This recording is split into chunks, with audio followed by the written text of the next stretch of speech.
What's up, guys? This is Kincaid, and I'm going to tell you about my latest dirt bike flip. So on June 13th, this 2012 Suzuki RM-Z250 pops up on Craigslist with a title of nothing more than Butte, Montana, and a really short description.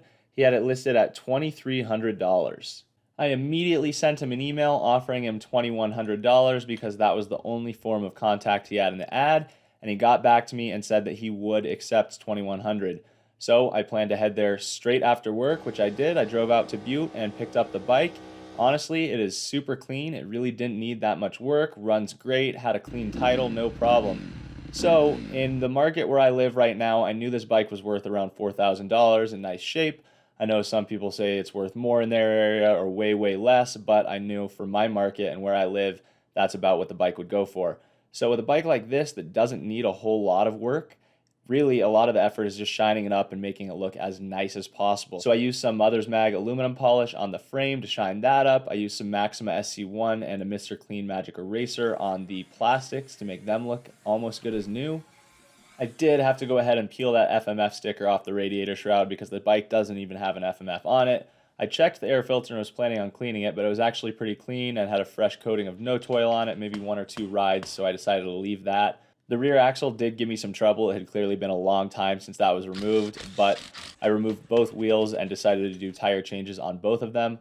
Initially, I was only going to do the rear, but after looking at how nice the bike was going to look, I decided that the cost of a front tire was probably worth it, both in value and making the bike easier and quicker to sell.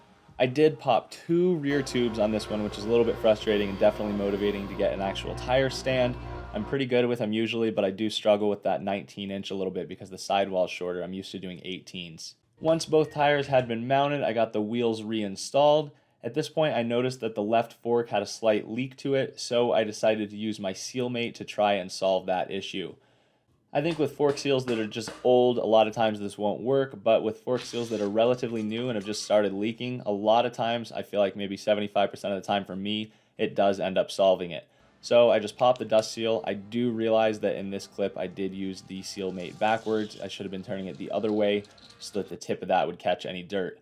But with that said, it did come out with a couple specks of dirt on it. I compressed the forks again and reinstalled the dust seal, and it appeared that the leak was fixed. From there, I noticed the wheels were pretty dirty and dull, so I used some of this super clean wheel cleaner. I haven't used it before, and I was actually really impressed. It got those silver rims looking really, really good. I've partnered up with Super Clean to do a giveaway for you guys. All you have to do is leave a comment on this video to be entered, and if you win, I will send you a message in the next couple days asking for your name and shipping address. They're going to send you a bottle of original Super Clean, the wheel cleaner, and the aerosol.